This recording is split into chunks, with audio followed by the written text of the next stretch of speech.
yeah. Yeah, right on came from you. And I'm like, oh, yeah, that's 100%. 100%. Oh, when you go right on? No, Well, I just say right on all the time. And it's this was 2012. Yeah. 2010. No, 2011. it was like 20, yeah. Yeah, it was like 2010 2009, because I graduated 2010. Tell me all the stories, boys. Yeah. Yeah. And I just remember we were eating. Bro, I think it was probably Chili's. We were just eating at Chili's. Yeah. And was it when I saved your life at Gordo's? That's right. You did save my life at Goldeneye. Yes. Yeah, and it's recorded. Yeah. You did. That's right. Dude, that's happened to me so many times since then. It's Really? insane. Yeah, Hold on. You got two stories going. Yeah, now. sorry. So the right on story. We got then right we'll on, get to Yes. and then he saved your life. So No. now we got to hear that one. Yeah, as well. Right on. Right on is a very simple one. Basically, we were just eating or something like that.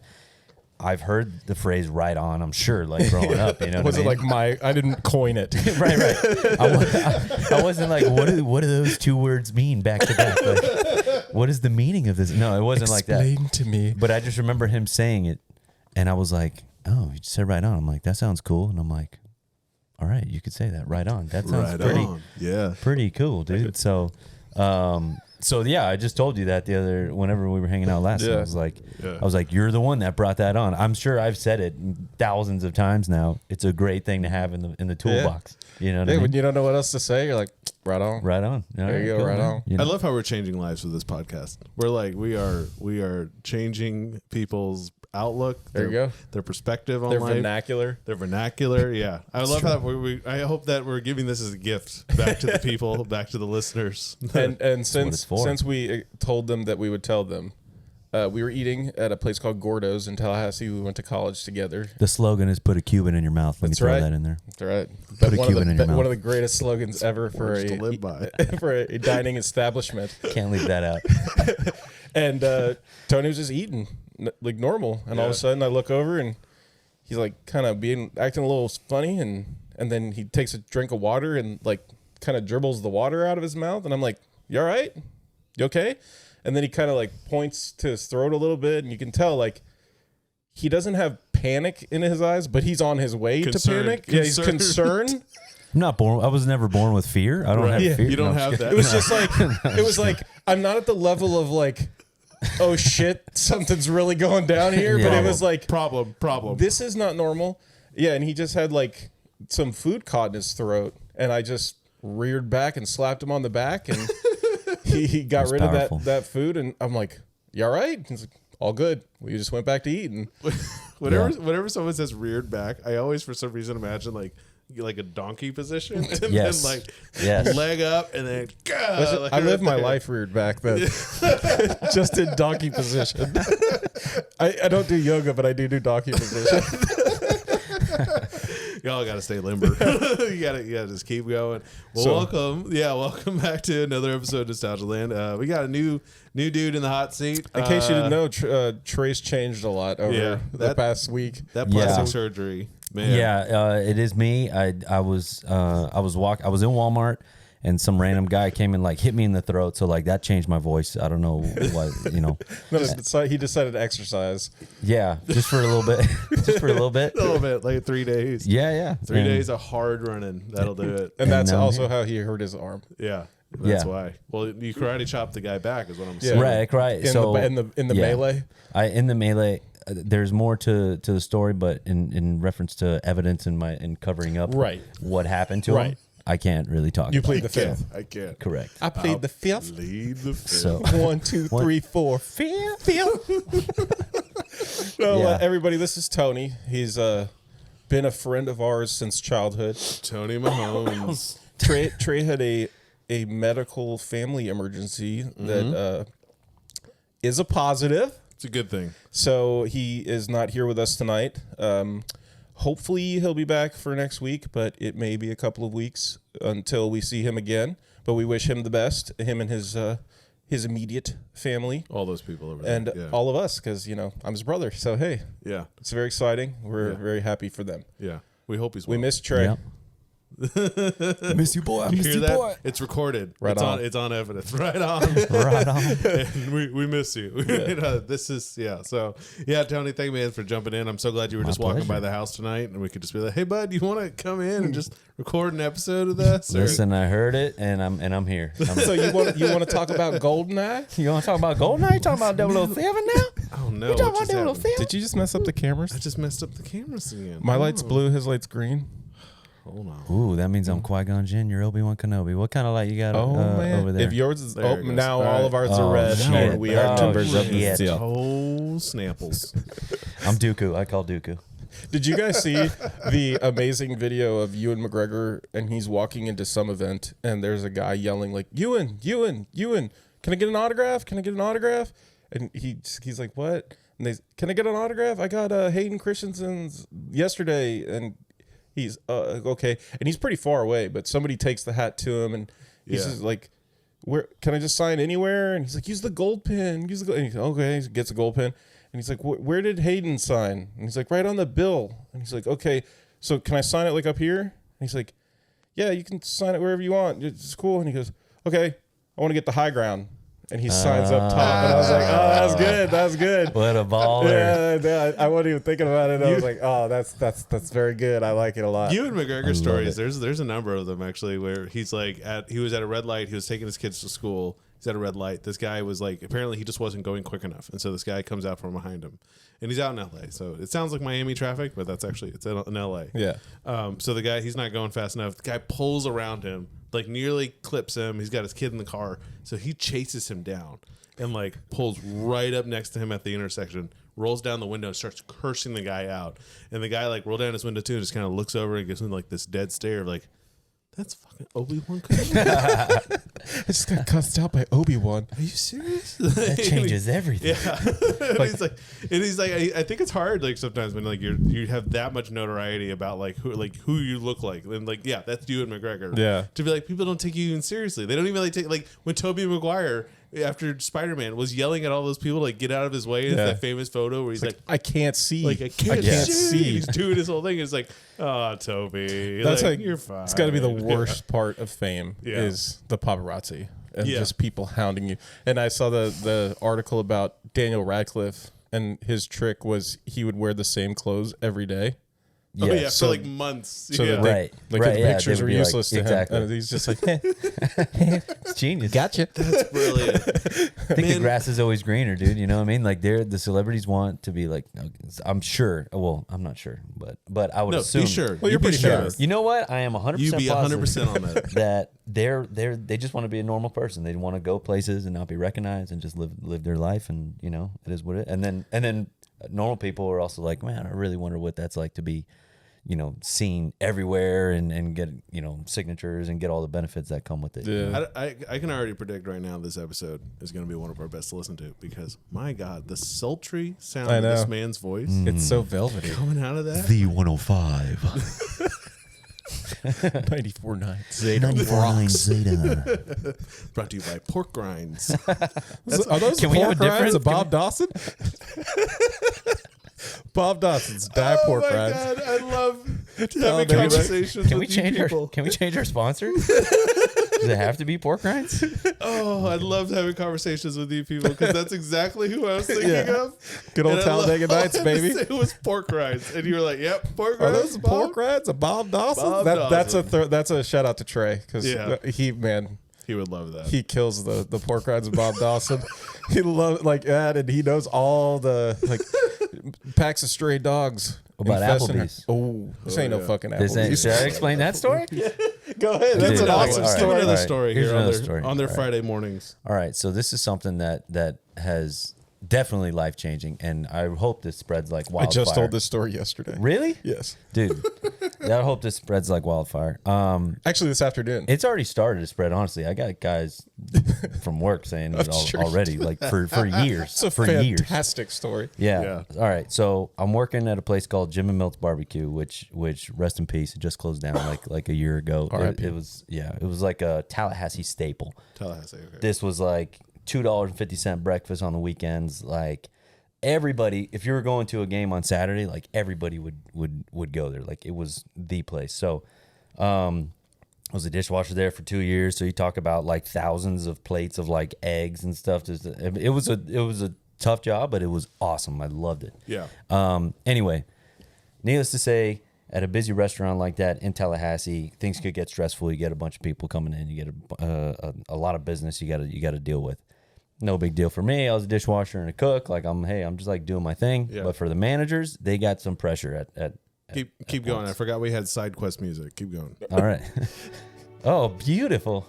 Right. This is fantastic. All right. It's a restaurant. Yeah. Yeah, it's a restaurant. Busy restaurant. It's a restaurant. Everything is green. I see an old man that looks like Gandalf. No, I'm just kidding. No, so things are super stressful, and the manager comes in, and he's just pissed off. Like I'm just like going about my business. I'm like making burgers. It's all good, and the manager comes in. This guy named Dave, cool dude. Usually cool as a cucumber. Not on this day. He comes inside. And comes to the back where we're cooking, and he's like, can you believe these fucking people? And I'm like, what are you talking about, dude? And he's like, this fucking family just came over, and they grabbed they want to sit down, and they're like, hey, can we move this other table to our table? Can we connect these two tables? Yeah. What the fuck is wrong with these people? This ain't no fucking Applebee's. So, dude, from that point on, we used it for everything. Still do. Dude, if you're playing basketball, you block a shot. This ain't no fucking Applebee's. This ain't no Applebee's. I still work at a restaurant today. Yeah. And so often when customers come to me and complain, I want to respond with, this ain't no fucking Applebee's. Dude, it could be used for anything, dude. This is the rule. Yeah. If you want to talk about sponsorship, let's get people down to the Golden GRS, Rule. Yeah, the Golden Rule Seafood, baby. Come on down, check us out. You can talk down in the Perrine Palmetto Bay now. Palmetto. Oh yeah, because now it's been incorporated down there. Like Palmetto Bay is growing, dude. They're in the Palmetto Bay. They're encompassed in the village of Palmetto Bay. Can you say that word one more time for me? Encompassed. Can you say it a little slower? Encompassed. That was nice. Ooh. That was nice. The funniest Jim and Milt story ever, besides the this ain't no fucking Applebee's story, though, has to be when me and my two younger brothers, and I think maybe like one or two other of our friends went in there to eat when we knew you were working. We didn't let them know we were coming, and we sit down at the table. We all order our food, and my youngest brother orders a hot dog because he still would order a hot dog today, and got that dog in me. Tony's head comes flying out the line window, and he's like, I knew it was you. Nobody comes in here and orders a damn hot dog. Nobody, dude. Goddamn hot dog. In 4 years, I made 3 hot dogs, and they were all for Tanner. They were all for Tanner. So funny. Yeah. Oh man, they got that dog in me, and that's what I mean. Those Costco hot dogs. Have you seen those shirts that people have been wearing around? They're like, when I say I got that dog in me, this is what I mean. I like it. Man, well today we're starting with Goldeneye. Yes, sir. That all right. So we were talking about 1995 Pierce Brosnan's Goldeneye. Yes, his first foray into being James Bond. Yeah, Goldeneye. And this was a pretty good introduction, man. Like, pretty good is not the word. Okay. This is a really good movie. Really good. Dude, I'm so glad you were acknowledging that right off the bat. Thank you, guys. And it's interesting because the same director did Goldeneye and Casino Royale. He did? Yeah, the same guy. And I thought both of them are like the best one. Like, I do love Casino Royale. It's another great movie. Well, what I liked about, just to point out that contrast between the direction, like it felt so cool. The whole opening sequences feel so like they're really like I love the pace that he's like running, and there's then he's on the top of this dam. He's trying to get to the Russian base and do his business there. But what I think killed it for me, and it was just because it's a sign of the times, is he's coming down these steps, and it's this super cool music, and it's like some of the music from the video game, from the N64 game, like very similar parallels. We'll get into that later. We'll get to that. Yeah, I mean, talk about some bangers. Yeah. Oh yeah, dude. But I mean, they're on my iPod. I'm not gonna lie. I'm jogging to that.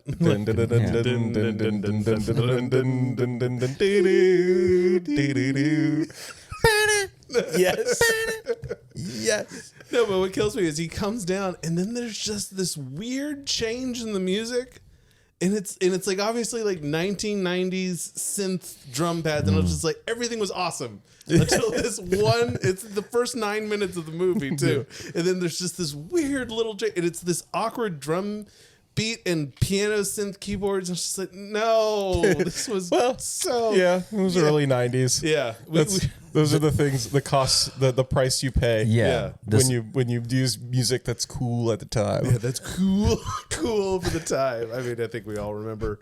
I know that they call like the World War II era people the greatest generation. Yeah, but the 90s were pretty awesome. I gotta say, the 90s were pretty awesome. I feel like we're stealing that. We're stealing that from them. The second greatest generation.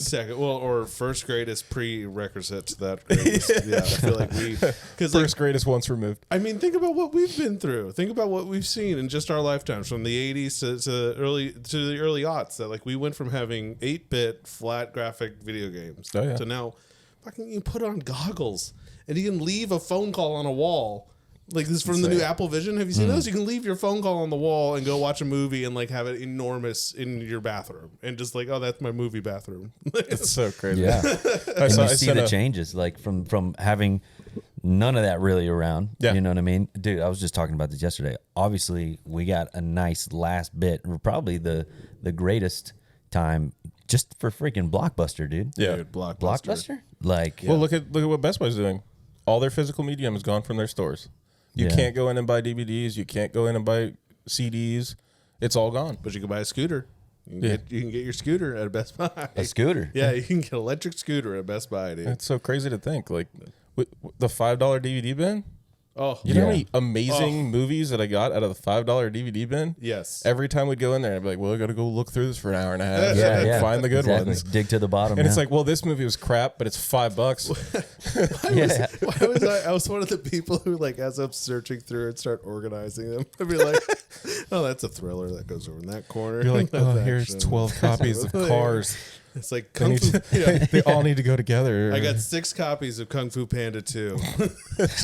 just holding them. Like, but which one's the best one? And I would obsess about the boxes like being perfect. Anyway, sorry. Back to this movie. Back to this movie. Great opening sequence. Whole thing's amazing. Yeah. The one first thing that I was like, oh, okay, was he gets to the dam, middle of the dam, and it's a beautiful sequence. And sometimes it's like, does that make sense altogether? But he's standing there and he's got his arms up. He's looking up, and you can so clearly that it's tell not him. That's not Pierce Brosnan. He's trying to mug it. Yeah. He's like, so you can't tell that it's not him. Maybe it's not me.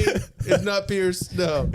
And so it's so obvious. Please, I'll try to connect this to the podcast, the clip of that, because it's hilarious how you're just like, oh yeah, go Pierce, go. But I have a feeling like Pierce got there and he's like, I'm just the face. Like I'm the face. Yeah. I'm not standing on some. This is the moneymaker. Huge. I mean, it's a great moneymaker, dude. Talking about Pierce Brosnan, dude, and it's easy on the eyes. Money in the Bank as James Bond. Like the we'll talk about it as we go through, but the way he plays these scenes is so awesome. Like he's so together, even in like these crazy moments. Yeah. And then at the right time, he shows a little bit of emotion. He gets a little pissed off, but he's always like. Yeah, you expect that from. He's cold. He's cold. Yeah, you got it. He's in that kind of 88. You know, he's 007, dude. He's got to be. You have to have an element of being cold, slick. Because if you get easily irritated or anything like that, it's you come unglued. You ain't no secret agent. But I will say, I'm biased for sure. Like growing up, like this movie, this Goldeneye was like the 007 for me. Okay, yeah. And like because we hadn't had one.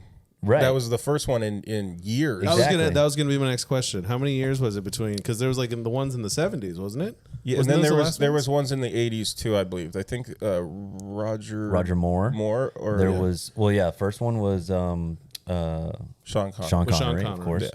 Yeah. There's been many. Yeah, Roger Moore, Timothy Dalton. Yeah, or Timothy Dalton. Is it? Yeah, yes. I think you only had a couple, or maybe one or two. Yeah.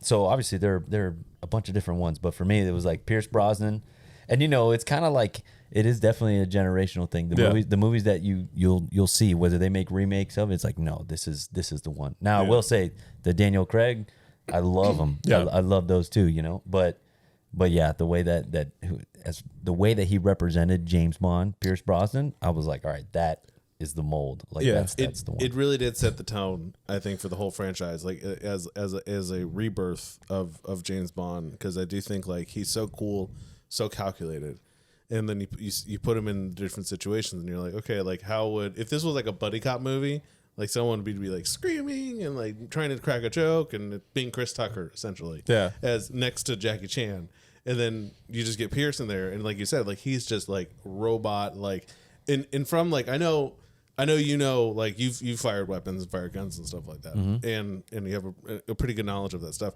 Like from when you did you go back and watch this and were you ever like, come on, dude, like no, that's not how we shoot. Like I mean, in most movies, you'll definitely see like some ridiculous things, you know, and of course there's like slip ups, like man, what's really good.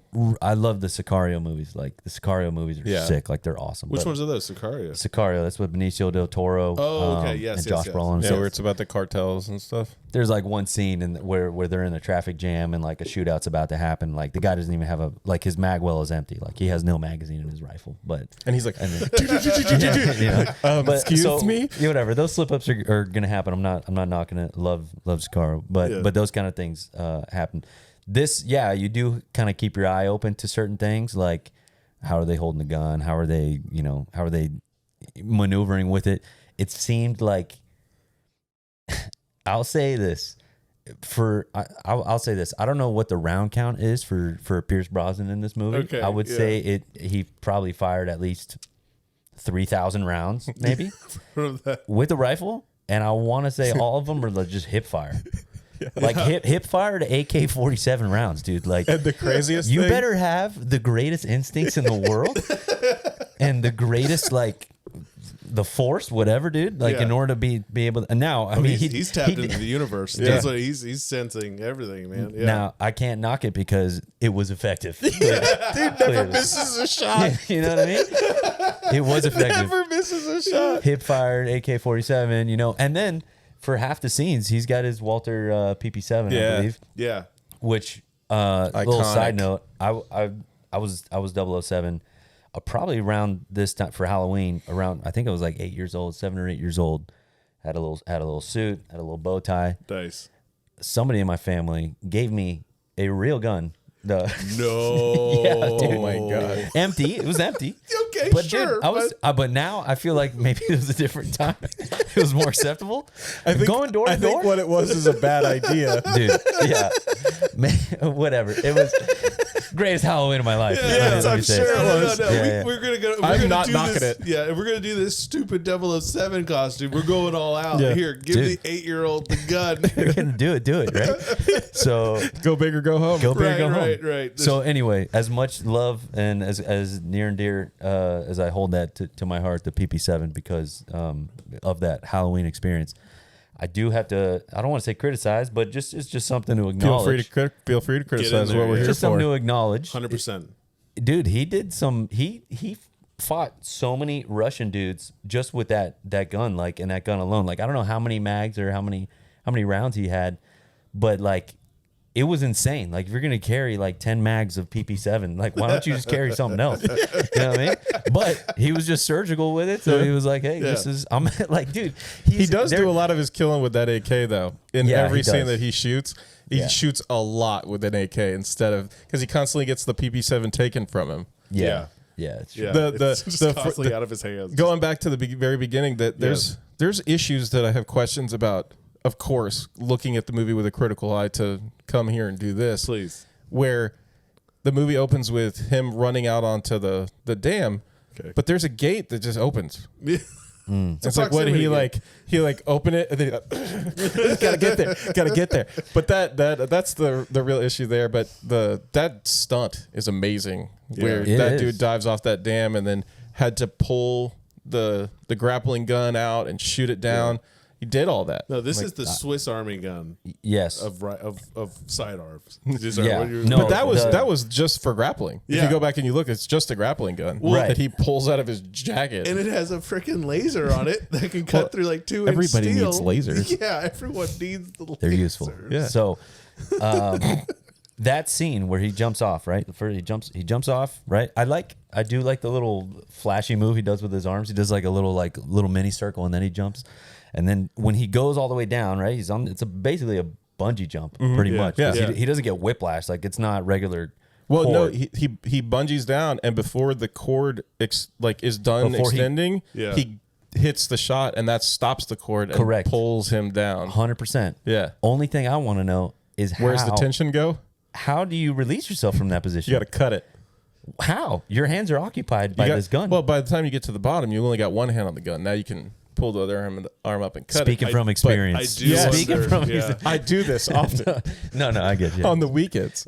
I get you. I would have just loved to see what that looked like. What I'm worried about is as soon as he cuts that thing, where's that tension go? He's going to slam into the ground. It goes right into his testicles. Or just the cord. He's like it's like I'm here. Letting all the Russians know. Yeah, it would have been great. It would have been great to see. And it's such a quick little scene that like the clip for the bungee jump like is running. It goes in. It's inside his pant leg. And yeah, he's got like an apparatus that he hooks the thing onto. So he's running around with this like weird metal girdle thing on his. But that's it. No, that's it. My wife was like, "What is that attached to?" I went, "His testicles." Yeah. Easily, like that's what do you think's holding? That's where the elasticity is. Yeah, it's a regular rope. It's cold out there. He just uses his nuts to get down there. Oh man! Well, he gets it. So somebody else pointed out. I was watching a couple like things. So this whole opening sequence is. He's jumping off the dam. Yeah. Goes down, cuts a hole, goes down more stairs. You saw everything wrong with. I did. I saw it. And then he's keep going down, down, meets Sean Bean. Yes. And then they go up. And then a little bit. Yeah. They go like a little bit. Like a foot.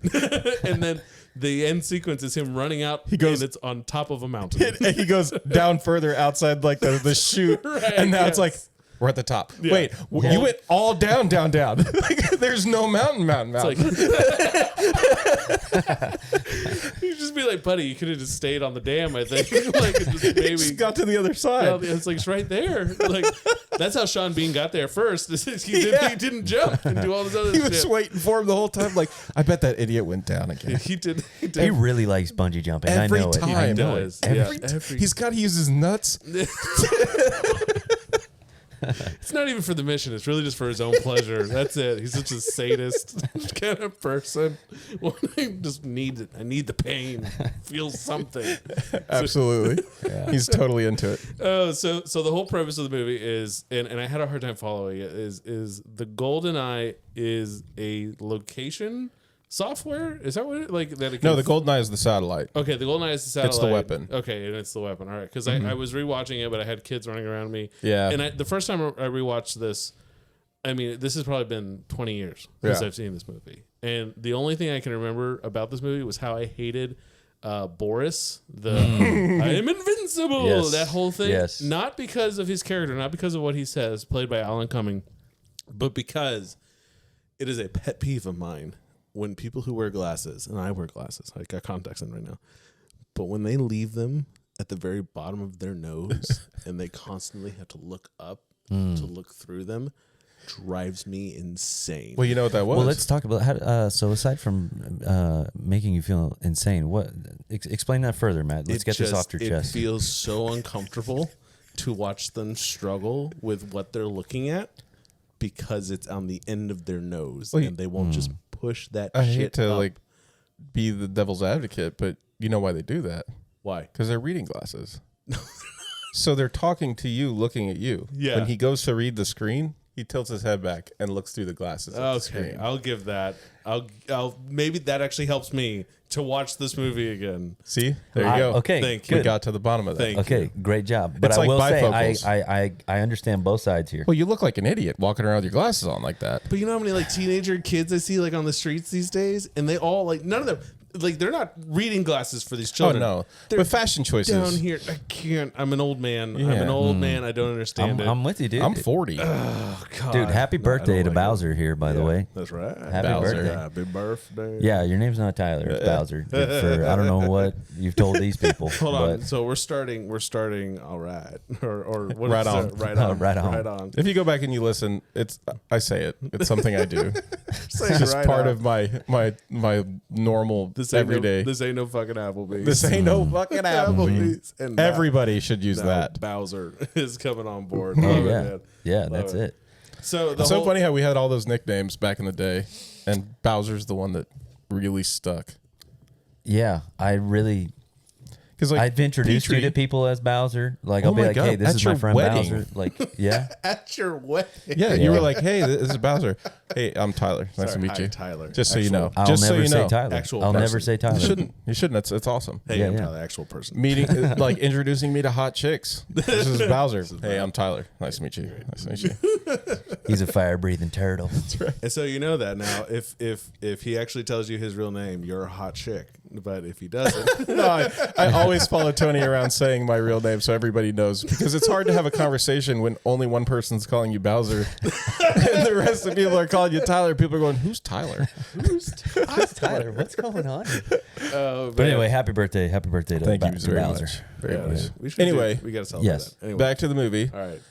So you get Sean Bean dying, not. Yeah.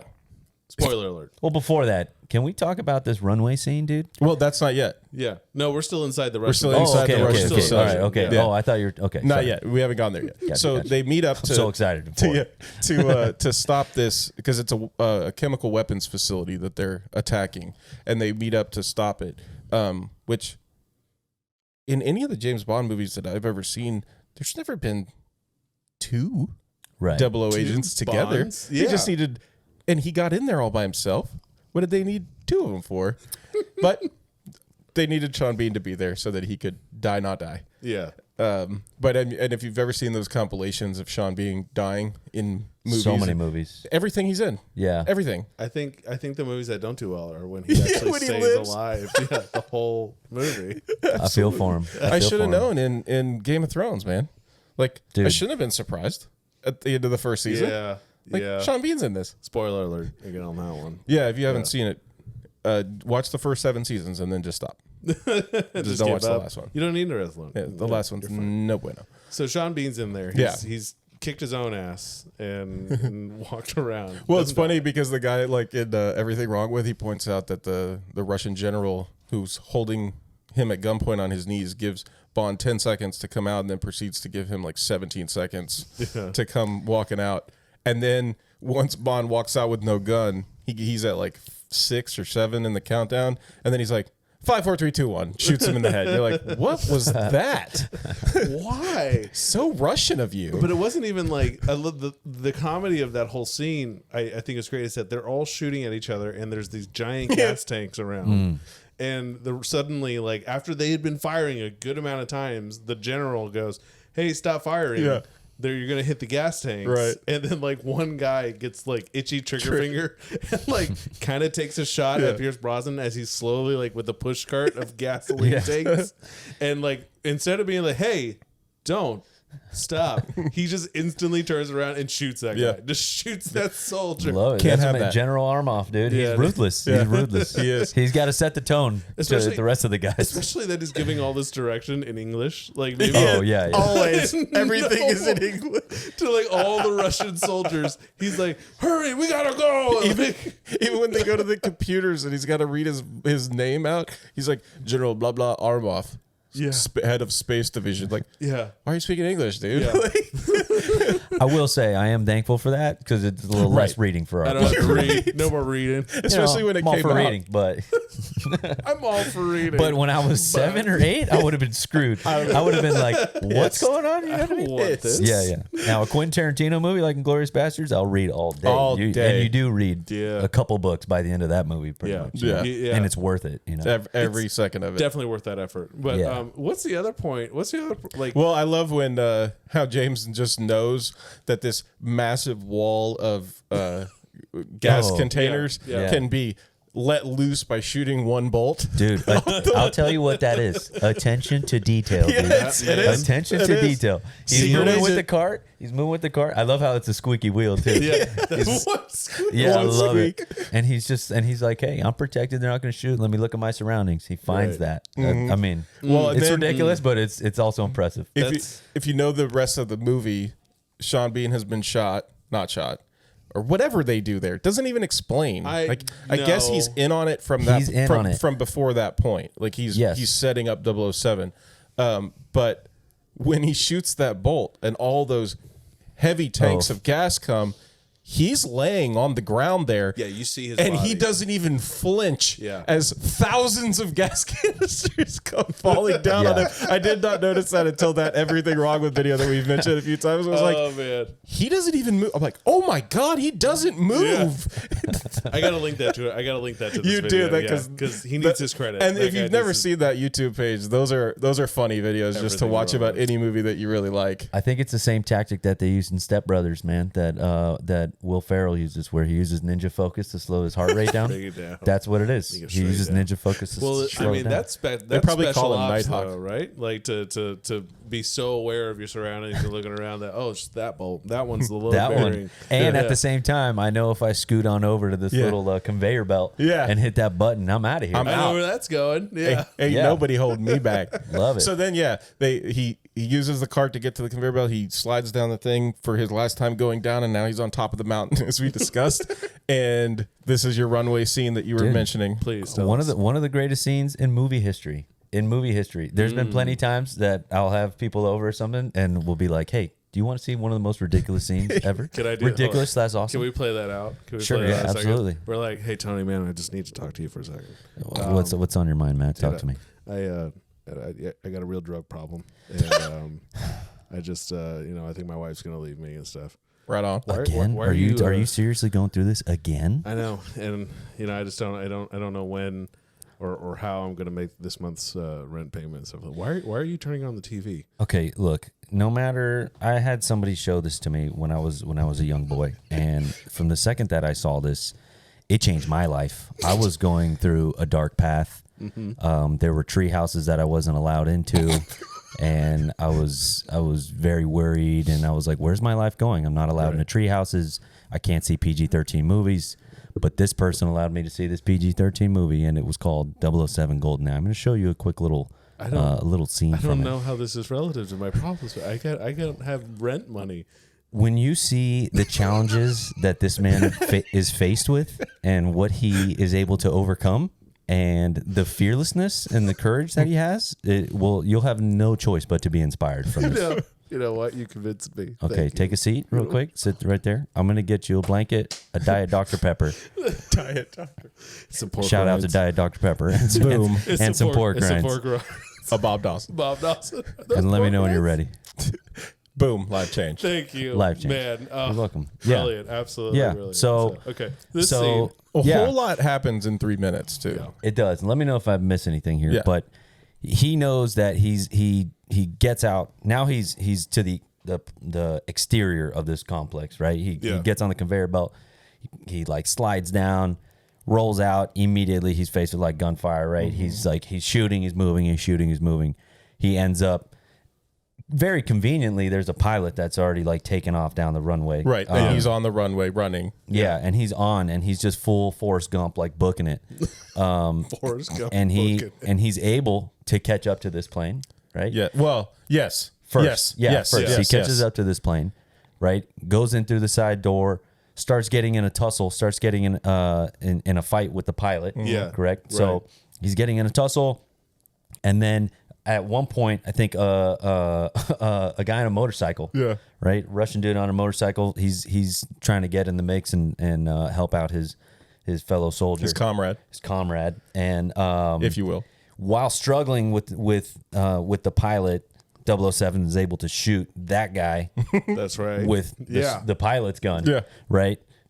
Which is insane. Badass. I think it was one shot, one kill. Of course it was. Easily, You know. yeah. So hats off there. and then through the struggle, he ends up getting like kicked out of the plane. I think both of them tussle. Both of them fall out of the plane. Yeah. Plane's unoccupied. Yeah. Keeps moving. What happens is the motorcycle also hits one of the Russian dudes, right? So that guy goes flying, right? He picks up this motorcycle. The plane's a good 200 yards away, in right? front of him. Yeah. Yeah, Right. and this isn't a Ducati motorcycle. Like this is It's like a dirt bike. it's like a maybe like a 150 cc at most. yeah, I only tops. know that from Mario Kart. I don't know anything about motorcycles. So he gets on it and full throttle, dude, all gas, no brakes, right? Gets that star and just yeah, basically, right? Yeah. So he goes, the plane's gone. Plane's like, see you later. Plane's already off. Yeah, it goes right off the cliff. edge. It goes right off the edge. Again, he's a ways back. Like, you see him riding like a while. Yeah. With that, you know what I mean? And now they started shooting again. Yeah. They're shooting at him. And then I think Armoff says, "Hey, no, hold your fire." What's the point? Because they're like, "Hey, what's the point? This guy's for sure We dead." don't have cable yet. This is the most entertaining thing I'm going to get all week. Yeah. Watch this guy jump Exactly. off the cliff. So he goes off the edge with the motorcycle, right? Leroy Jenkins, let's go. Yeah. Goes off, motorcycle drops. And it's simple. At this point, it's a clear choice. Everybody knows how to do it. You just angle your body like in a certain direction to like catch up. Yeah, Kind of banana it and a do little. this to get the speed. Yeah, the one. it's a pencil dive. Make yourself as aerodynamic as possible. Yeah, it's like a reverse pencil dive. Let's go. Like, Here kind you of go. just like, you just move your. It's in the neck. What it is all in the neck. Right. So he does that. Drafts on the plane. Gets right to the door. Right to the door, dude. You could tell he's done that before. He's a pro. They He is a practice pro. this. Yeah. You could tell that he got another guy to do it for him. That's very clearly not That's Pierce. true. That's true. He's too But- pretty for it. So Yeah. he gets to the plane. I mean, just the movement to get to the door to like up to the front seat, like, is impressive if nothing else, right? Takes no time at all. Yeah, takes no time. Plane's already nosediving. Like, it's insane. He gets to it, and then just classic. I think like maybe the best part of the movie. He just grabs the stick, and just pulls up. And again, his face, he's intense, but he's not freaking out. Totally calm. He's not freaking Totally out. calm. He's just like, yeah, exactly. Giving him Sweating. this thing. Yeah. Sweating. Yeah, he's giving him the vertical shake weight, whatever, you know. Just, you know what I mean? Yeah. So he gets it. He's like, I'm gonna go out happy. Yeah, exactly. Sponsored by Shake Weight. No. So then, so I love the view though. I love the angle of They the, did such a good job. Other mountain, the mountaintop, like just like the peak right there. So he dips down and Dips out of down, sight. out You of don't sight. think he makes it. And you hear the, you don't even hear the plane anymore, like very faintly. And then comes over the top, Yeah. and then the Circles. facility explodes. Yeah, and then the 30 Yeah. minutes is over, Yeah. and he circles back as it explodes and flies past. But that's the weird. That's 90s, the funniest baby. part. 90s. exactly. 90s. The two parts that we jumped over when he first comes into the facility and kills the guy in the bathroom. So old school James Bond humor, like serious movie, a lot of cool stuff, a lot of action, little tiny jokes thrown in here and there, just for goof. And that's his first. That's the first time you actually see his face, because coming up into it, it's all shadow, and then he lowers himself down as he's watching a Russian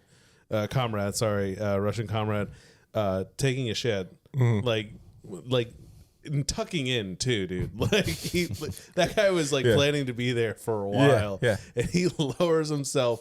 And the guy holding a newspaper, and Pierce comes out from behind the news. And what does he say? He's like, "So sorry, I should have knocked," or something. Yeah. And then knocks Something very James Bondy. Yeah, knocks the guy out. But then I think what's hilarious about that is,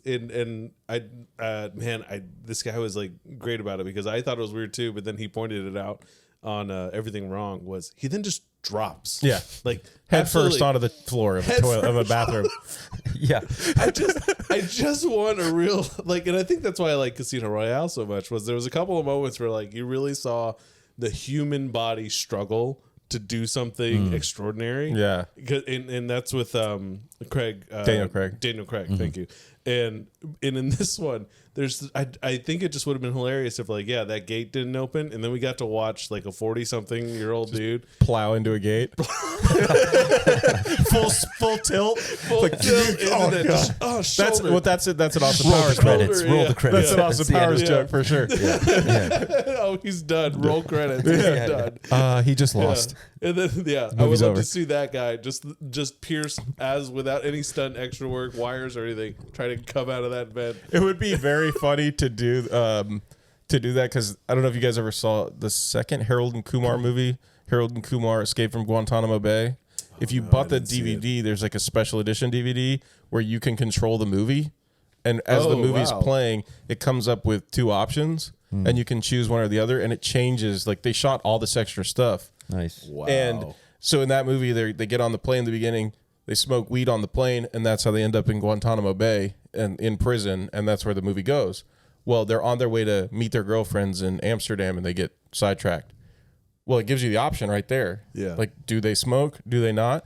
And if you pick they don't, they just go to Europe and meet with their girlfriends and then like grow apart over time and go their separate ways in life. And it's like, congratulations, you broke up Harold and Kumar, dick. Wow. Yeah, it's really cool. Wow. It's really funny too. That's awesome. And it would be really funny, like for a movie like this, to like go back and spoof it, kind of, and be like, does James make the plane? Does he not? And it's like he doesn't, and it's just like a little like, and the movie ends, like the credits roll right there. I think it'd be so funny for sure. And then the second thing that's important to the plot that we didn't talk about was the 6 and 3 minutes that I kept referencing, where he's supposed to. They're setting little bombs on the gas tanks inside the facility, and he's supposed to set them for 6 minutes. And when Alec, Sean Bean's character, gets shot, he changes one of the bombs to 3 minutes because he's, trying to give himself a way out. Yeah, because 6 minutes would just be too long, and the plane, right. It would have been too long. Yeah, clearly. He knows the flight schedule that's going out there.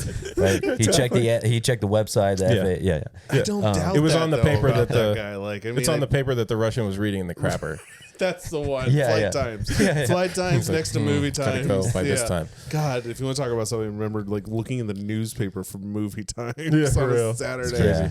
So, or calling movie phone. Or calling movie phone. But to that point of the 6 minute and the 3 minute, later on in the movie, and I know we'll get there, but later on in the movie, he holds it against him, which makes no sense. And I'm like, why would you? Let's go there. Let's just go there. Yeah. So the scene is that he's in a cemetery, and Sean Bean, the statue supposed to be dead, cemetery, is not dead, and then what? Sean Bean is pissed at him. Because, basically he says, "Oh, well, you didn't give me the 6 minutes, that I expected, or something like that." And that was definitely confusing for me. I was like, "Well, why?" He set James Bond up to get killed, right? And faked his own death so that he could get away with this big plot. 10 years later, right? For I guess something, the Goldeneye was something that the Russians were developing, and he knew in 10 years he'd be back to steal it, but. Whatever, and then, but he's angry at James for changing the time from 6 to 3 minutes, and the whole time it's confusing. Like, how could he possibly be upset? James thought he was dead, and how did he possibly survive the explosion? It literally took off the top of that mountain facility. Like it was flat. The whole thing was a runway at the end of it. And Sean Bean's in there, and he's like, it's like. Basically he's angry that he lost. Like it's the kid that like cheated and still loses. Like he's just angry that that's what happened. So he's bitter. Yeah, and it's all about his face. He's like, "Oh, my face. Yeah, beautiful face. I'm double up. Ninja." And then before he meets him, the whole when he gets to the cemetery in order to actually get a meeting with Janice, which is his name at that point. He has to meet with Valentine, I think. Which is somebody that James Bond had a past with. I think he was a KGB, Russian KGB, right? So, so he explains, which I didn't really know too much till I watched it for the last time. The whole history behind the Leonis Cossacks. Exactly, the Leonis Cossacks. So that was like. Well, I know when I was little, you're a child, I was like, it goes way over your head. I'm like, what is it? And he doesning really go into it too much. He says it like real briefly, says it for a couple seconds, and then it makes more sense of why Trevelyan or why Alec or Janice, whatever you want to call him, has set up his whole motive. Yeah, exactly, his whole motive, and he wants revenge on Britain and everything for it. Right, man. Yeah. It's stuff like that. Like, when I go back and I was like, I just remember this being cool, and then like, oh, there's an actual story behind it. The funniest thing, the story makes sense though. Like when he gets to the end and he explains to James why he did what he did, even though James already knows he was a Cossack, and basically after the war, they figured they were going to get killed by the Russians because they were traitors to the Russians, and then they gave them to the Brits instead, and the Brits punished them. And they gave him back. The Brits handed them on a silver platter back to the Russians. They were betrayed by the Brits and given back to the Russians and executed. Yeah, and they executed all of them. And he says, like, my mother and father were betrayed by the Brits and then escaped execution by the Russians, and my father killed himself and my mother. Like, Okay. Whoa. Pump the brakes, bro. And then it's like, so your dad is the bad guy here. Yeah. Okay. You're mad at the wrong confused. person. I'm still confused by your motivation. You're putting a lot on other people here. I guess it's the same thing you did with James in the 6 and 3 minutes. I see how your family operates. I think that's called transference. If I've watched any episode of Frasier, yes. I think it's called transference. There are a lot of opportunities in this movie, which is, typical in any kind of action movie, to give the protagonist as many chances as possible. Yeah. And my God, this movie is no exception to that. After the cemetery, where he gets a little blow dart, he gets a little blow dart in the neck. You know what they should have used? A bullet. Yeah. Roll credits. So I don't know. Again, I guess you got to make up your own theory on why they give him so many chances. Maybe it was a respect that, hey, Alec thought that, hey, this was my partner from before. Right. Maybe. I don't know. Maybe that's my theory. You know what he's trying to do? He's trying to cement his legacy as a supervillain. You can't just kill people if you're a supervillain. That's very only true. underlings. That's a good point. If they're like rinky-dink nobodies, you could shoot them. You could just throw them off a cliff. But if they're like the guy, you got to explain your entire plan. Yeah. Then you have to figure out some really elaborate way to kill them. Like putting them in a helicopter and having the helicopter fire its own missiles at itself? Yeah. With the eject button being right next to your head. Right. Which is the only thing that is not slam tied it with down. your face. Correct. Yeah, exactly. But after we have the whole bass scene, it cuts to naked women dancing, Tina Turner singing. Yeah. Not my favorite opening song. It's the weakest part of the whole movie, but to me, every time they break up the movie to do a song like that, it's weak for me. Well, hang on a second. There's some good ones though. I'm not saying they're all bad. Skyfall. I'm not saying they're bad. Great one. But for It's me, a great one, dude. it's like, hey, just get on with it. Right. I appreciate it, and it's not. I don't hate it, but it's just like I don't care. I Yeah, don't but care. tell me you don't look at those shadowy ladies. Oh, but they're very sexy. The sex appeal is there. It's there. Every James Bond movie. Yeah, is- Everyone. Yeah. The next one, there should just be the kind of, it would just be it's all men. All really overweight men. Just So no one is, silhouettes for sure. Just put me up there. This is just my silhouette body. I'll tell you what, people be noticing my titties. But then you go to the. I don't like this James Bond. What's going on?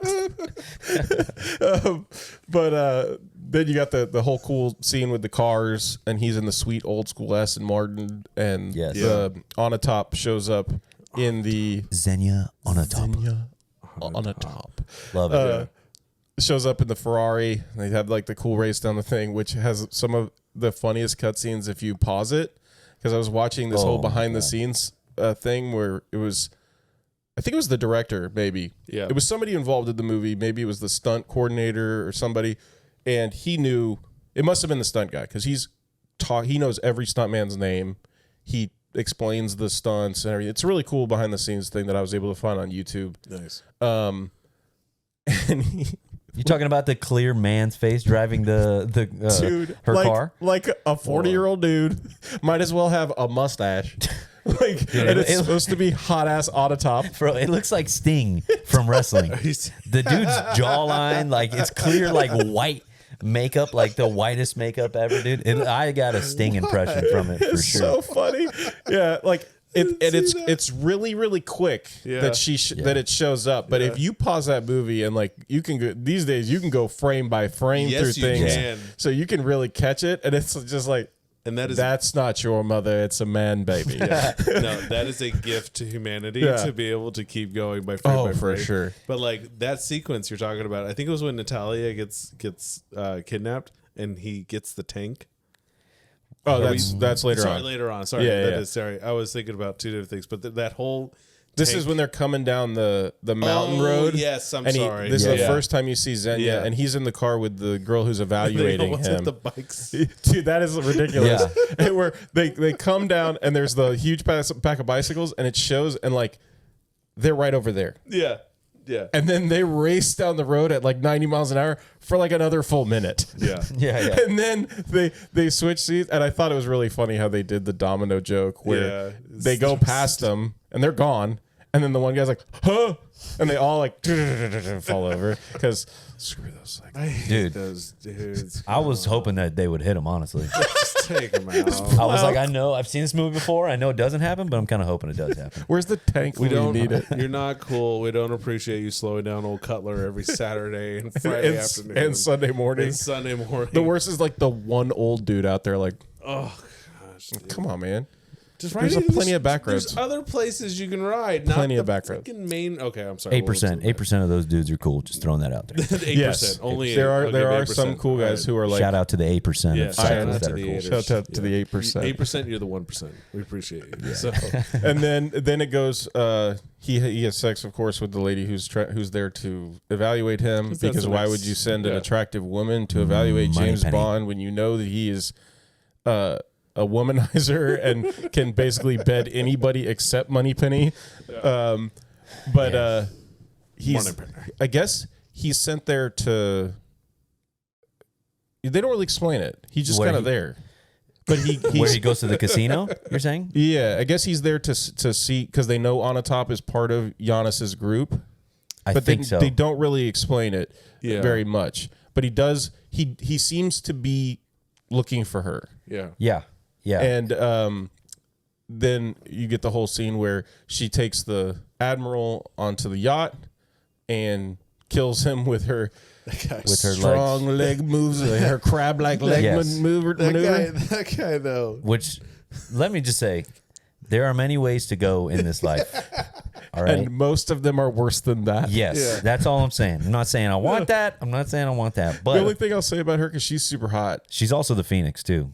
Yeah, you know, it's true. Oh. And isn't Boris? What was the name that? He's Nightcrawler. He's Nightcrawler, dude. There's 2 X-Men in this movie. Yeah. There may be more X-Men. Keep your eyes open. Yeah. Keep your eyes open. You never know. Yeah. But they could have taken some of the lipstick off of her teeth. In this movie. I mean, man, high def. It's just like she smiles and it looks like she's got lipstick like in between her teeth. Dude, she is a murdering Russian. It's true. Maybe she's got a lot going on, dude. It does add to the psycho factor. So she's got a lot going on. She's like rubbing it on, and then she just takes a bite. Well, you see this woman, she is a crazy person. Yes, she is. Like the scene where they come into the bunker where the Goldeneye missile is, or the weapon is, and he has her shoot up everybody with the AK, and she orgasms while she's shooting everybody. And I like how Armov is looking at her. That is the best part. Yes, it like cuts over, and he's like, "This what the hell? Oh my god! Who am I in the car with right now? What is going on? Let's go to work." Oh Jesus! By the way, if you want to stop James Bond, is that Armov's norm? Yeah. That's his real voice. Oh Jesus! They paired us up with this. That's his inner monologue. When he talks, it's all Russian, but when inside his head, he's like, "Oh good God, she's gonna kill us all." He's almost like English. Yeah, almost English. Almost. Because every accent I do is almost. It's almost this. It's almost New York. It's almost $40 for pizza. $40. Oh, God. So what happens after that? Well, what happens after the casino? I would say like if you want to solve the issue of James sleeping with every like psychiatrist or psychologist that comes in, just replace that actor with Oliver Platt, the dude that plays from like Three Musketeers. Yep, the chef. Just replace it with that guy, and he's on like some ER show now too, where he plays the psychologist, and be like, just put that in. It would be great to see Pierce Brosnan seduce him, trying to seduce Oliver. You know why they couldn't use 2024. That is clearly going to be in the next James Bond. Yeah, exactly. It's happening. For sure. It's happening. Yeah, you just spoke that into existence. I'm manifesting. Yeah. After that, they which is the funniest part that one of the YouTube videos I watched pointed out. She kills him for his identification, and she gets one of her friends to fill in and do the co-pilot, be the admiral. Oh, right. So they can get onto the ship to get into the helicopter. Yeah. And when he shows him the identification, he's just like, "Yep, here you go." So they totally didn't need to kill that guy at all. They could have just like knocked him out or like tied him up, and then just been like, "Oh, we had a fake ID made." Yeah. Because that guy was like, "Here." You could have given him a library card, and he'd have been like, hey, Admiral, get on the boat. Don't you feel like, don't you feel like I think about henchmen in these movies all the time. Yeah. And like thinking that there might just be one out there that's like competent enough to be like, I know that's not the general. I know that's that lady's crazy. I've heard things about this person. Whatever they want to do, I'm just gonna let them do it, and I'm going home. Like I'm walking away from this. Screw you guys. I'm going home. Going home. Well, like there's Sean Bean in the first sequence though. Like he's walking through the labs, and there's like a scientist, guy walking around in a white lab coat. That's where you first get the hint that he's a bad guy, and he just kills him. Yep. He just kills him. It's like, just knock him out or do something. No, that guy had to die. Yep. Like that He's guy Russian. had to Dude, go. Yeah. speaking, I'm glad you used that word knocking out. Okay. Knock him. There's knock him. There's something that is not in movies today that I think the 90s were the last time for it. And I miss it. I think all of us miss it somewhere. It's the old school karate chop knockout, dude. Where has that gone? The judo chop. The judo chop, dude. Yeah. Yeah, when yeah. Stay tuned. And it's in this movie a couple times. It's in Goldeneye a couple times. It is. Yeah. Before he goes to, Xenia drove him somewhere. Xenia drove. She drives James Bond somewhere. That. Yes, yeah. And I think this is a little bit later on. Like he just keeps getting the best of her, which she's like, the pleasure was all yours again, Mr. Bond, whatever. Yeah, it's after the sauna scene. Exactly, great scene too. Great scene. Yeah. Reminder: I would not mind going out like that. Okay, all right. No, so before he leaves the car, quick little karate chop from the back. Out. Bam. And she's out. She must be out for hours, dude. Like he's got to be careful with that thing. All right. Yeah. You never know. You could cause a coma. Aren't they registered as lethal That weapons? judo chop, you never know. I think he's got it down to a science. That's probably true. It's probably part of his training. Can you speak to that a little bit though? Because I know you've done fighting and stuff like that. How hard do you have to hit someone in the neck to like? You wouldn't. I've done a little bit. I've never had that done to me chop? intentionally. Yeah. And I've never implemented a judo chop. So I'm as much as I would love to say I'm experienced in this regard, I'm in not. that field. No. But I think it's I'll work I think on it's that. like I'll work on I don't it. remember what it might be. It might be Austin Powers. So It is also Powers. where he like hits somebody and they're just like, "What the hell?" Like ow. Yeah, they're like, that hurt. Yeah. But Who throws a shoe? well, then the ridiculous part of the boat scene is how she's all dressed nice and the two pilots. Oh no! Yeah, is the it one that the pilots? Yes, it's she the brings pilots. in the one that's dressed up as the admiral is the other pilots or Right, co-pilot. So it's well, the two real pilots come and she's like, "Hey boys," and they're like, "Oh," and she said, "The guys from the barracks sent me," and they're like, "Oh, okay, all right," and she pulls out a gun with no silencer and just like pow pow, Yeah, and it's like, this is a boat full of people. Nobody heard two gunshots and was worried about it. Popping champagne early. Oh, wow. Then they steal the helicopter, and James had gone to the yacht, found the dead guy in a sweet double-breasted blazer with giant gold buttons like only Pierce Brosnan could pull off in this movie with an ascot. Double-breasted, man. If you need another sign of the times, that's definitely up there, yeah. And then he realizes they're stealing the Tiger helicopter, so he takes the boat over, which that boat wasn't tied up to the yacht. Oh, it doesn't matter. He just goes, and then he just tries to run onto this boat full of army people. Yeah, helicopter's already in the air. Yeah, the helicopter's gone. Like, sorry, dude. and they just grab him like, buddy, what are you doing? Yeah. Okay. I think he still thought it was a runway plane situation. If I just go fast enough, yeah, I can get there. his body just goes in autopilot. They should have just let him run up the gangway, run off the other side of the boat, just dive in the water. He's like, damn, almost had it. Helicopter's like across the bay. Is that from Get Smart? Where he's like, missed it by that much. Yeah. What a great show. It's a great movie too now with the guy from The Office.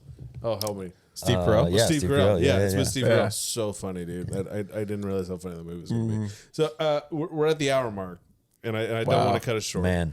But I would love just to know your favorite scenes, best moments. And Wow, we still got much more movie to go. Give some reason. Yeah. Oh, we can keep going a bit longer. I don't want to waste this, but I'm on you guys, dude. you're on our time. Yeah, exactly. You work for us. That's now. right. That's right. I'm here. No, but if you want, you want to just like, I mean, the plot of the movie is that there's this weapon, the Goldeneye, right? And one of the hackers gets away. One of them is a traitor. Yeah, the I'm Invincible Boris that we talked about is a traitor. I hate that. Yes. Yeah, and he's got stupid little riddles that he uses, like you sit on it, but you can't take it with you, and like literally she's typing a password, and she's like, but.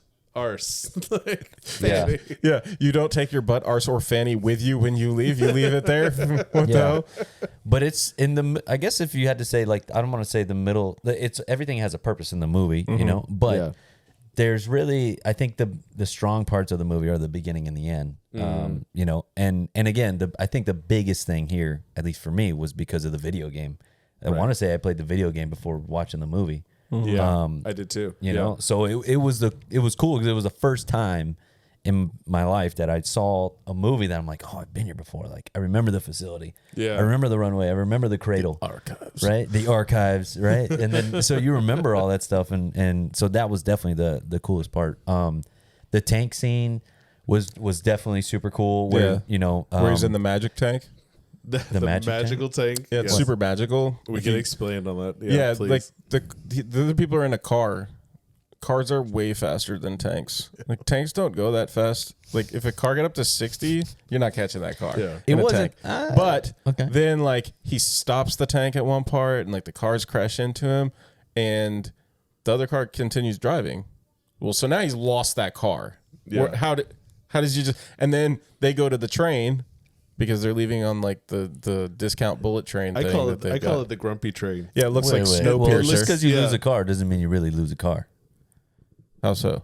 All right, I'll speak to this. Expand on this. Just you may know some patterns. You may know the direction. Let's say he was going a direction and of that. Where were they? Was it in Russia? In Russia. Yeah.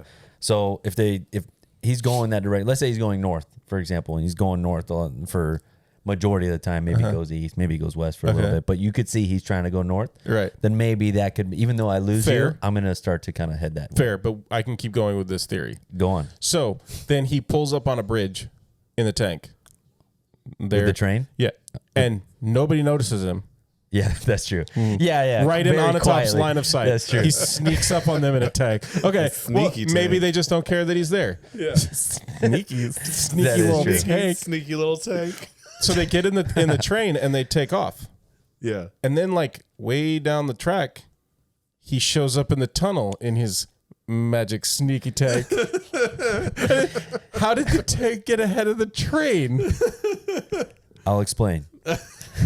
No, I don't have much to go off of. Well, I'm just going to say attention to detail and a great sense of geography. That's right. He's just on it. He knew the back roads and the tank roads. That's right. Exactly. Right there. He uses the tank to derail the train. Alex in the train again, and he does the whole like give you a way out. Correct. I'll give you the same 3 minutes you gave me, James. No, 6 minutes. Why? Yeah, the same 6 minutes you gave me. Right. And by this time, the hacker is now with James. Not the hacker. The programmer. Yeah. Natalia. Who's awesome. Love her. She's so hot too. So beautiful. She's great. Everybody in this movie, I think, is like super fun and super great. Yeah. I don't think so. I don't think there's a single noodle in there that I would say. Not that I could think of. And some of those stunts. I mean, go find that video.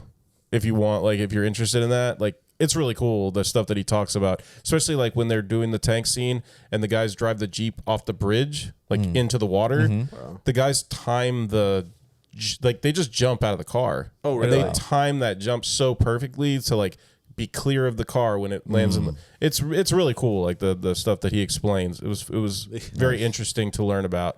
The only qualm I had with the tank scene is it reminded me too much of that meme where this guy is up in a tank and this other guy's like, he's like Kyle or somebody's like, Kyle, get out of the tank. And he goes, you're not my dad. You're not my dad. You're not my dad. He goes, get out of the tank. I'm literally in a tank. That's get from out of the tank. That's from Parks and Rec. Oh, it is? Okay. And he's like, you're not my dad. You're not my dad. Because that scene where he appears on the magical bridge that like out of nowhere and he's like at a much higher elevation. It's so funny to me because it's like Pierce Brosnan, like from like chest up, and he's just like, I'm in a tank. Yeah. And he just pulls through. And it's like, dude, his hair is still perfect. Everything is perfect. Yeah. He went through 45 brick buildings, but every time and a truck full of Perrier, right? Perfect product placement. Perfect product placement. Yeah, It would have been great if it was and pork hair's rinds. perfect, dude. It would have been so funny if he pulled up in the magic tank on the bridge when he overlooks the train and he just like pulls up the Perrier. That would have been so awesome. Got one. Just grabbed one on the way through. Well, they get out of the train just in time because apparently you need to download files remotely from a computer. Yeah, doesn't make. There's things that don't make sense. He uses. I got to throw in there. He uses the cool watch laser too. That was Love the cool watch laser. And I remember in the game. There were little strips that you had to like. You had to like laser little boxes through. you had to cut out so you could climb through them and stuff like that. And earlier, just a quick little thing back to a little bit prior to that scene. Was just the Q, just meeting up with Q and getting Q. I want to say this. He was that same Q. actor was Q for however long. Yeah, and until he died. I think that was his last movie as James Bond. It might have been, but Q. I didn't see. Yeah, I think I might have seen Tomorrow Never Dies and The World Is Not Enough, but they're both like. You don't really need to watch those movies. Yeah. They're not good But movies. You've seen Kroll. You don't need to see Kroll. The Q in this movie I thought was fantastic. And the whole scene with him is awesome. Yeah. How they're doing all those old school gags where the guy's like in the phone booth and the thing like blows up and he's like, and you hear it like squeaking and they're blowing things up in the background. And I love when they go to do the pin and he's just showing like the click, click, click and then it explodes. Yeah. And he's putting it in the guy's pocket and James is standing behind him and they like take like a hand truck and wheel the guy out like stuck against the glass inside the phone booth. Yeah. But that whole thing's awesome. And then they have like the M3 the Z3 BMW, which wasn't out at the time. It hadn't been released, so it was like, oh man, so cool. This is coming. Which the car looks cool until you see it on the road with every other car, and then you're like, oh, it's like a Miata with some like vents in it. Yeah, but back then you were like, whoa, like, what is this? And that's what I mean. Like when you see it, it looks awesome. But once you put it on the road with other cars, it's very tiny. Yeah. And it's like if this car was bigger, I feel like it would be way cooler. But it's so tiny that it looks like. Is that a toy? Do you have like a remote that you drive it with? Do you make one for people? But that's big people. Yeah, that's why they didn't end up using it, except for at the end when they come to the island and they just drive it up, and then the guy drives it away. Yeah, and he says, "I'm gonna go bombing around in this thing." Like what? Sweet dude. Why is like the CIA guy totally retarded sounding all over this movie? Right. They find out that now it's in Cuba. Right on the train, exactly. Yeah, that's where they track it to Cuba, and then James and Natalia take like a quick weekend sex party getaway. Mm-hmm. You know, before they go save the world. As you'll do. You got to stay loose. You got to. Hey, I know we got a lot going on. What was it? What was the line earlier? All gas, no brakes. All gas, no brakes, dude. And remember, it's all in the neck. You got to make sure your neck is loose. You gotta make sure you don't get a loose neck unless gotta be limber. So they trace it to Cuba. But fun fact, because there's a second Goldeneye satellite, and they're going to try and stop them from using it because he's going to use it to shut down all the banks and all the things in England and set everybody back to the Dark Ages. Exactly. So they're flying over in their plane and they can't locate it. Right, but then they find it in the water. A missile comes at them. Useless, stupid plane crash. Yeah, pretty much. Yeah. Goes down. Who shows up in a helicopter? Xenia Onatopp. Right, and that death was pretty gnarly. That's a super gnarly. That was definitely the best like death or kill from James Bond in the whole movie for sure. You know what's super crazy about that, dude? Is how her body stops a helicopter from pulling her. Do you know how much core exercise she's been doing for a long time? She's to a get beast, those dude. like crab legs to kill you with, right? Exactly. How many men must she have killed that way? Yeah, she can maintain the pressure of a Black Hawk helicopter or whatever that was. Exactly. For a few seconds. Yeah, for a few seconds, right? But dude, he's fighting her, hooks up a carabiner to her, shoots the helicopter with the rifle, and the helicopter pulls her, kills her up against a tree. Pretty gnarly. Pretty badass. That's a crappy way to go. Right? So, anyways, the antenna comes up from the water. Tiny little lake, massive satellite dish. Yeah. Yes. Which, true story. I got a little side. Can you put the side quest music if you don't mind? Here we go. I'll wait for it. This is the greatest, dude. It's the greatest.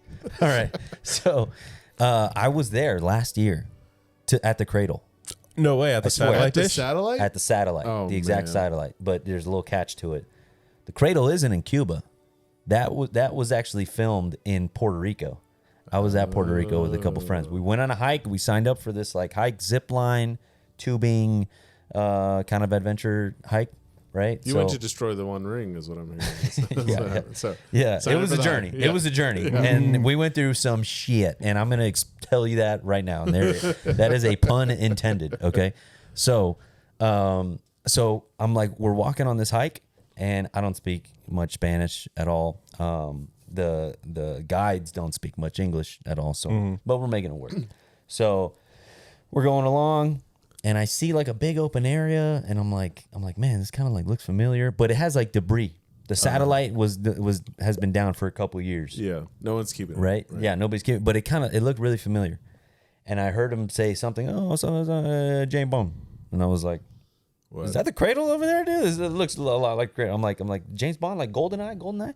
He's like, yes. So basically, I find out Goldeneye was filmed there in Puerto Rico. So as I'm on this hike, I'm like, that's where freaking Goldeneye was filmed. Like, this is insane. I'm like, even if like it just started, if I just turned around like 20, I'd be like, all right, this was worth it. I'm done. Good hike, guys. Yeah. I came to the cradle. Janice, the Trevlin is down there somewhere, you know. So I would anyway, have been with you though. We were like, that's it, cool. I'm going back to the bar. I'll see you. Yeah. Good hike, guys. From the cradle to the grave. You know. hey, nice. So Low hanging fruit. So the story is we keep going. We zip line, right? Really cool experience up to this point, right? So we zip line, and then we get to this river. Excuse me. The water's flowing pretty good, right? I've done a couple of little hikes and stuff before. I've gone a section of the Appalachian Trail. You can drink the water. They say if the water's moving, then it's fine to drink. But still water, you don't want to mess around with all the bacteria and all that stuff. Right. So the guides are like, hey, you could drink this water. It's it's flowing. It's like little waterfalls and stuff. I'm like, hell yeah, I'm gonna drink this water. This is great, dude. Drink the water. All right. Couple, I don't know, maybe 10 minutes go by. We have tubes now that we got to like hold on to and move, and we're moving like a ways away. So we're tubing throughout a little section. Then we climb up to like this huge area. It's a big bat cave. It's a cave. What makes a bat cave a bat cave? Just as a When cave bats live in it. Usually Bruce Wayne. Okay. Yeah. Right. Sorry. Yeah. If you see a shout out car- to the first couple episodes, right? Yeah. So anyway, it was cool. It was a cool bat cave, right? Jumped out. But at this point, I'm like, I gotta take a shit right now. Got the bubble guts. Dude, and my stomach is usually like an iron stomach, dude. I could eat whatever. I could eat. Doesn't matter. Yeah, I could eat. Yeah. From college, I could eat anything, dude. Like, no problem. But this was a different story. So I'm like, all right, dude, there's something in that water. Like, I'm about to shit my pants. So No, dude. jump in the water, right? We got to jump off a little cliff or something.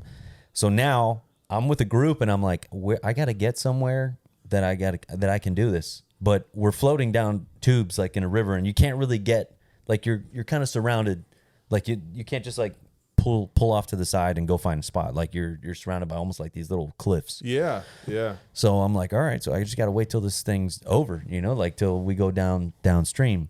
Only turns out that the current is going like 0.0005 miles per hour, dude. Like it or not or whatever. Like I am barely moving. I'm like trying to splash to like get me to go. I'm like, dude, I got to get out of here, right? Yeah. So anyway, I'm like dying at this point, and I can't do it right there because I'm surrounded by people in tubes. I don't You're want about to shit all over everybody. I don't want to do that to him, right? So You suddenly become the story they tell every year yeah. at Christmas. I saw Exactly. the cradle and this guy shit on me. Exactly. So anyway, we go a little. I go a hate little James further. Bond. Yeah, we go a little further, and again, the whole time I'm looking for a way. I'm pale, dude. I'm like messed up. Everybody's like, dude, you don't look good. I'm like, I just need to do this. Try to survive. So I see the guides. And I get to them. I'm like, I got to make sure I'm first. So I'm like splashing my way up. Everybody's having a nice relaxed time. I'm splashing my way up. I get to him. And I'm like, all right, where am I going? And he's like, and I look up and it's like 35 feet. It's basically rock climbing for about like 35 feet. And I'm like, No. I'm about to my pants. And I gotta go rock climbing, dude, to get this done, So anyway, I just turned the switch, went into, I tried to go into James Bond mode where it was just like, just get it done. Yeah. The vertical shake weight mode, you know what I mean? Like just get it done. So pull So a plane out of a nosedive. Climbed up. Yeah, nose out. Yeah, same intensity. You know what I mean? Arms out, chin up. That's what you do. Yes. Yeah, all on the neck. It's all on the neck. That's how you shit your pants. Yeah. Arms out, shut up. So whatever. Long story short, get up there, find a spot. I can't believe you made it up. No way. Yeah, dude. yeah. Find a Dude, spot. I'd have been like, Dude. everybody up. Yeah. I'm shitting in this river. Everybody up. I'm going to feel so much better climbing that rope. There was no time. I had no time or patience for anybody else to go. I had to just get up there, find a spot, and go. And that's what happened. My shirt is still there in the woods in the forest of Puerto Rico. Sorry about that. But after that, it was about 1.5 miles of a hike out. I started to kind of regain a little bit Your of composure. my composure. You know what I mean? But that was my cradle experience. That's so, crazy. yeah, Man, and with that, thank you all for joining us. Wait, we got to finish the movie out real quick. Nostalgia land. So they get to the cradle, they stop the stuff, and then crazy part of the movie when James and Trevelyan are fighting, and they end up at the bottom of the point, and James is holding him, and he's like, "For England, James," because he was always about the mission and never about himself. Yeah. And for England, James, no, for me. And lets him go, lets him drop.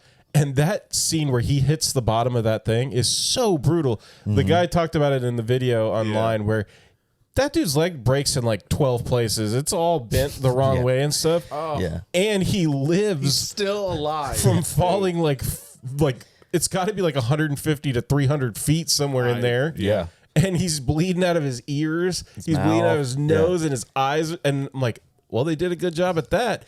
And it was just so they could drop the cradle on him and have him still be alive. Just Like, brutal. Yep. They really wanted you to like be happy about this. Yeah, dude. Like this guy was a Yes. traitor, a piece of crap. We're going to do it right. Yeah. They finished it strong. Yeah. I don't know what it is, but that was always when I would come in the living room and that's the scene that's on. Is that one? And it's like, oh, it's happening again. Okay, cool. Brutal. I gotta go to school. The last part of the movie, which I thought was worth noting. You know how the Marines are hidden in the grass, and he's like, "Hey boys, Marines up!" You know, whatever. The Marines come up. You don't hear anything prior to that, but right then the 2 helicopters come into frame and start making noise, like helicopter noise. Like, so it was like, wait, you guys didn't hear these helicopters that were right above you until he said Marines up, and then now you couldn't see them? Yeah. yeah. You got them still. Because your vision is only the same square that we can see. Yeah, exactly. Well, Because literally he's like, Marines up, and they're like, there. It's not like they came down from very far. No. I love it. Well, he hurt his neck earlier. So you gotta look From up. keeping it loose. Well, he's like Batman in the early suits where it's just like, Yeah. And another thing that's super funny, so we talked about it so much, is the way Onatop kills them by wrapping her legs around them, and she starts doing it to James, who's like this super fit, athletic guy. Yeah. And he does exactly what any man would do. He just stands up and starts slamming her into crap. It is the best reaction to this. Like, my gosh. oh, by the way, that move you do is so dumb. Like, unless you're attacking a super fat, out of shape admiral, you're not killing anybody with this nonsense. So I can't attest to the karate chop. Don't have experience for that. But there is, if anybody wants to try it, be very careful at home. God. This is Disclaimer for We're sure. not responsible. I'm not for doing the anything vertical that you shake do at weight. home. Okay. I'm not doing the vertical shake weight. If that's where you're going with this. No, sorry.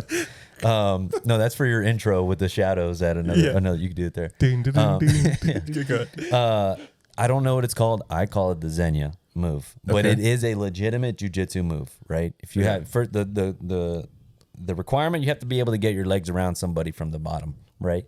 So if you do that, if you get your legs around them from the bottom, right, and then you wrap your arms underneath your legs, like the back of your knees, grab your arms together, and cross your feet and squeeze. Yeah, that sounds awful. That'll do it. And it is. Terrible. I'm telling you, the pressure is insane. They'll get somebody to tap from that or die from that, I guess. I don't know if you do it hard enough. No. But like, I mean, if you do it and you don't release it, but yeah, that's a legitimate thing. It terrifies me how many people like out there just have that information. Like, the thing that doesn't work with Xenia is the fact that she's like tiny, right? And she's James Bond's big, right?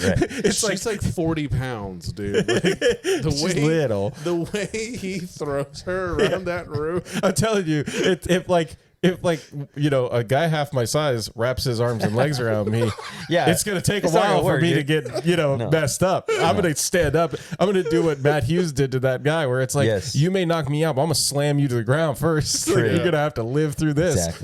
Exactly. Can't do it on a Bowser. You could do it on like a Koopa. Oh, well, like Wario could get it off on me. You know, like samesies, same sizes. You know. Oh man, samesies. That's adding into this was list. This has been good. A lot of fun. Yeah, dude. Glad that you joined us. I wish that Trey could have been here.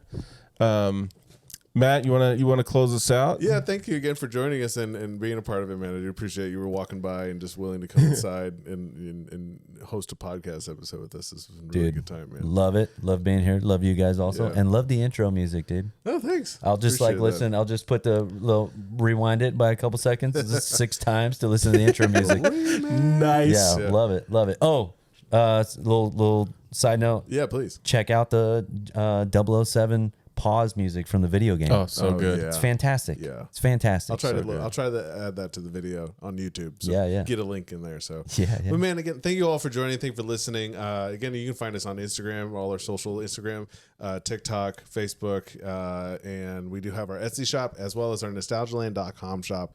That's through Spotify. I know we get a lot of traffic to the Etsy shop, and I think some people who go to the website are kind of like, wait, I'm not so sure about this checkout. I promise you, as best as I can promise you, from one stranger to another, it's safe. It's a Shopify account. It's completely like encrypted. You're not gonna lose anything. Because someone was like, I don't know if I trust your website, and I said, I understand, but there is always the Etsy shop, so you can go in there. Again, you can check out. These have been our bestseller. You can get a '90s jazz pint glass. It's solid glass, dude, and it's actually really good quality. I drink everything out of this now. But yeah, thanks for joining us. And as always, I'm Matt. Tony. And I'm Tyler. Cowbunga.